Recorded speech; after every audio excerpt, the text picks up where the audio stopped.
Hello, this is Mateusz Myślicki, MiM on Mtgo, and we are doing a weekly daily. Gonna be doing a standard weekly daily. Standard that is soon gonna be expanded by the Dragon's Maze, but there's still 2 PTQs we played on Mtgo. There's still 2 weeks of like quite intense games, so I want to give you a deck that I'm gonna be playing most likely through the rest of this time, and it's a Prime Band or a Zegana Band. I was playing aggro decks for most of the season and for most of my time playing Magic, but I guess so was Paul Rachel, the guy who basically made this deck first, or rather like remade it from the version that Andrew Shroud had it made. He put the like more controlling components. This deck initially had mana dorks. It was all about the creatures and like trying to draw cards from Prime Speaker Zegana. It didn't have any Sphinx's Revelation. So this is like a compromise between a classical band control list. It has like Farseeks, Azorius Charms, Selesnya Charms. It has 2 Supreme Verdicts, even though it runs 16 creatures. But it also has that like creature suit. It has 4 Lockstone Smiters, 4 Restoration Angels, 4 Fractask, 2 Prime Speaker Zeganas, and 2 Angels of Serenity. And this is all mainly to fight off the aggro decks, like the mono red, the red green decks that are very popular lately. Deck is mainly built to that, in my opinion, but it also deals well with like deals very well with mid-range decks, and it's also quite fine against decks like Aristocrats and like the other decks that try to like assemble something to win like an advantage. It's not very good against control. It's gonna be pretty bad against Esper. It's gonna be pretty bad against like more controlling band versions, but those are not very popular lately, and hopefully we just hope to dodge them. So the main deck consists of 26 lands. There used to be 2 Gavoni Townships in this list, but I cut them. I think that deck just makes powerful stuff on its own. You don't need those townships, and you're playing 2 Cavernous Souls anyway, and you want to have like as little mulligans as you can. And like I was having an odd hands of Cavern of Soul, like I don't know, no green and like Gavoni Township. So I prefer to have like most of the green lands and like only 6 blue white lands, 3 Glacier Fortress, 4 Hallowed Fountains. So I have like a playset of each of the green duals. 4 Sunpellar Groves, 4 Temple Garden, 4 Breeding Pools, 4 Hinterland Harbor, and 2 forests. There's 4 Farseek to add to that. And there's the late defensive components like Azorius Charm and Selesnya Charm. Smiter, which plays a huge role against aggro. There's 2 Attention Spheres. Deck especially has problems with the creatures that can be like dealt through mass removal or like killed by other creatures like Falcon Aristocrat. Well, mainly Falcon Aristocrat. So those 2 spheres are mainly against like Falcon Aristocrat, but also needs to deal with like Olivia because it's based on killing 2 creatures. There's a suite of creatures that you're gonna see in a lot of decks: 4 Smiters, 4 Angels, 4 Fractasks. Well, there's obvious synergy between Restoration Angel and Fractask. There's 2 Supreme Verdicts main. There's 1 Garruk Primal Hunter. We're playing 26 lands. This deck is playing like 25 lands originally, but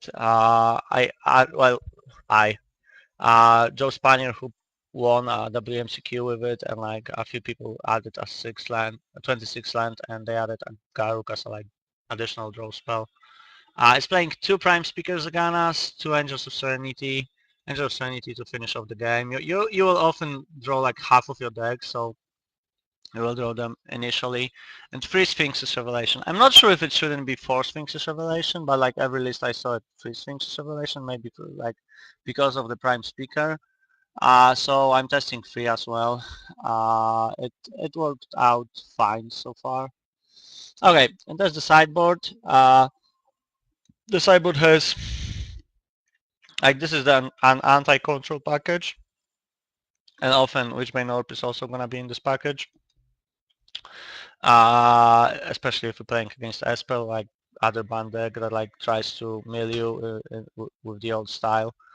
It's very good against Jant, because like Jant has 3 threats against you. It can kill you with Reckless Return, Bonfire, or Olivia, and this deals with like 2 of those 3 threats with Bonfire and Reckless Return, because Bonfire targets a player. And there's a Detention Sphere, like another one for Olivia. This is against, like I said, control decks. If you're playing against like a Turbo Folk or anything like that, then Wishbane Orb is going to be fine as well. Like those are traditionally the worst matchups. There's additional 2 Supreme Verdicts, Detention Sphere, and 3 Blind Obedience against aggro. If I'm playing against like mid-range decks, I'm nearly pre-sided because I'm going bigger than them, and there's like Angel of Serenity, there's Zegana, there's all those synergies, so I decided like to 4 Supreme Verdicts and let's just trap them with my main deck. The Blind Obedience is very important against Mono Red and Red Green, and those are like 2 completely prevalent aggro decks right now. I do realize that this version is like slightly worse against Blitz, but Blitz is disappearing lately, so I'm not too worried about playing against it. And I think that Blind Obedience is very important. It has been very good against aggro, and it is very good against Red Green, because what Red Green is gonna try to do, they're just gonna play the initial creatures, and then when you verdict them, they're gonna play like a Hell Rider or a Phantom of Hellkite or something like that, or even a Flint Hoof Ball. And Blind Obedience is very helpful here. Well, Mono Red is obviously playing like a half of the creatures have haste. There's Mauler, there's Hell Rider, there's Archzealots, there's potentially the Dragon, Phantom Hellkite. So I prefer Blind Obedience over like a Centaur Healer. I think they save you more damage because like yesterday, I'm on play. I lost game 1 because game 1 against Mono Red is like so-so, not very good. You often don't get there. They are like very explosive. And like game 2, he goes turn 1 Stormkirk, I go turn 2 this, and then he goes turn 2 Burning Tree Emissary and Lightning Mauler. So he's obviously getting a very explosive start, but I'm saving 4 damage here. And then like every turn he was playing a haste creature. So I ended up like, I don't know, when I was stabilizing on healthy 8, which could be 0, because turn 2 he would deal me 4 damage, turn 3 he had the 0, which would deal me another 2 damage. So that's like, that's a lot, that Blind Obedience. It gives you a lot of like the buffer for those decks. Yeah, so that's that. I played like 3 dailies with this deck, 2 8-man, so I'm gonna be like not a total specialist for it, but hopefully we can all learn something from this daily.